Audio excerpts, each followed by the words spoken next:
রুদ্রম তার এইবারের জন্মদিনে কি পেয়েছে চলেন সেইটাই শেয়ার করি। প্রথমে যে ব্যাগটা থেকে একটা একটা করে গিফট বের করছিলাম সেইটা তার উর্বি দিদি আর আভা দিদিভাই দিয়েছে। শুরু থেকে এটা খোলার জন্য সে অনেক বেশি এক্সাইটেড, সবগুলো গিফট খোলার জন্যই অনেক বেশি এক্সাইটেড, কিন্তু শুরুতে যেটা খুলবো সেটার প্রতি এক্সাইটমেন্ট আসলে অনেক বেশি থাকে। তার মুখের এক্সপ্রেশনগুলো জাস্ট দেখেন। ও আমাকে বারবার প্রশ্ন করছিল এটা কিভাবে হলো, ওটা কিভাবে হলো।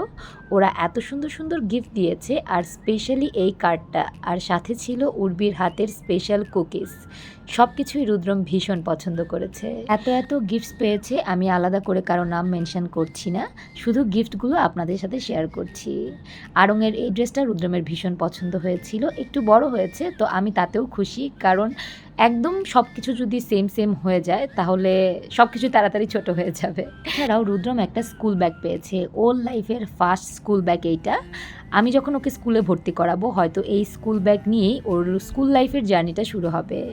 এরপর এক এক করে গাড়ি খুলছিলাম, ড্রেসগুলো খুলছিলাম, প্রতিটা ড্রেসই ওর একদম সাইজে হয়েছে। এর ব্যাপার হচ্ছে প্রতিটা ড্রেসই রুদ্রমের অনেক বেশি পছন্দ হয়েছে। একটা গিফট খুলছিলাম, ও অস্থির হয়ে আরেকটা আমার হাতে তুলে দিচ্ছিল যে মা এইটা খোলো। বাচ্চারা আসলে গিফট পেলে অনেক খুশি হয়ে যায়, কিন্তু আমি খুব টেনশানে পড়ে যাই, কেন সেটা বলছি। দেখেন সে এগিয়ে এগিয়ে দিচ্ছে। মজার ব্যাপার হচ্ছে যখন সব গেস্টরা চলে গিয়েছিল, এরপর আমরা যখন ভেন্যু থেকে বাসায় আসব, ও আমাকে বারবার জিজ্ঞেস করছিল, আচ্ছা মা আমরা এই গিফটগুলো কখন খুলবো, কিভাবে তুমি নিয়ে যাবে। আমার মাথাটা পুরো নষ্ট করে ফেলেছে। দেখতেই পাচ্ছেন আমরা দুইজনে জাস্ট বাসায় ঢোকা মাত্র আগে ওর সব গিফটগুলো খুলেছি, কারণ যদি ওর এই গিফটসগুলো খুলতে আমি একটু দেরি করতাম তাহলে হয়তো ও আমার মাথাটা পুরো নষ্ট করে ফেলতো।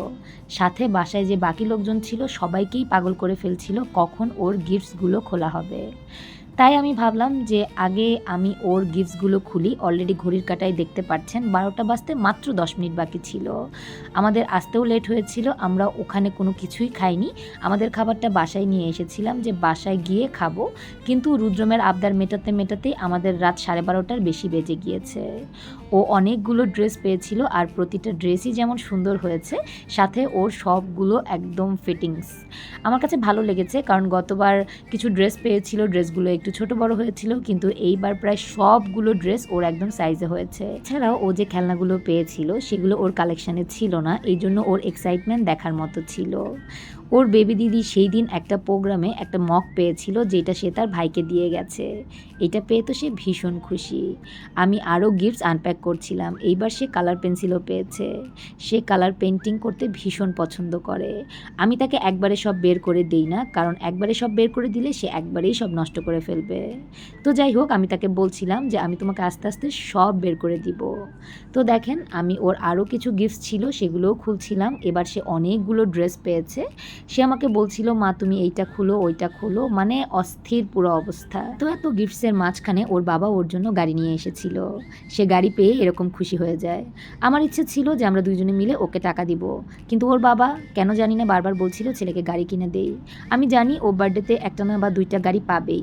আমার কাছে খেলনা জিনিসটা একদমই কম পছন্দ, কারণ হচ্ছে ও খেলনাটা এক নিমিষেই নষ্ট করে ফেলে, আর আমার কাছে মনে হয় টাকাটা নষ্ট হয়ে গেল। ওর বার্থডেতে ও কিছু টাকাও পেয়েছে, এই টাকাটা আমি ওর জন্যই রেখে দিব, কারণ এর আগের বছর যখন ও টাকা পেয়েছিল সেই টাকা দিয়ে ওকে আমি সাইকেল কিনে দিয়েছি, যেটা আমার পেছনে আপনারা অলরেডি দেখতে পাচ্ছেন।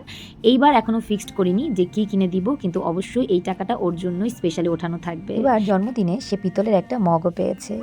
এই হচ্ছে রুদ্রমের সব বার্থডে গিফটস। আপনাদের সবাইকে অনেক ধন্যবাদ যারা এত সুন্দর সুন্দর উপহার রুদ্রমকে দিয়েছেন।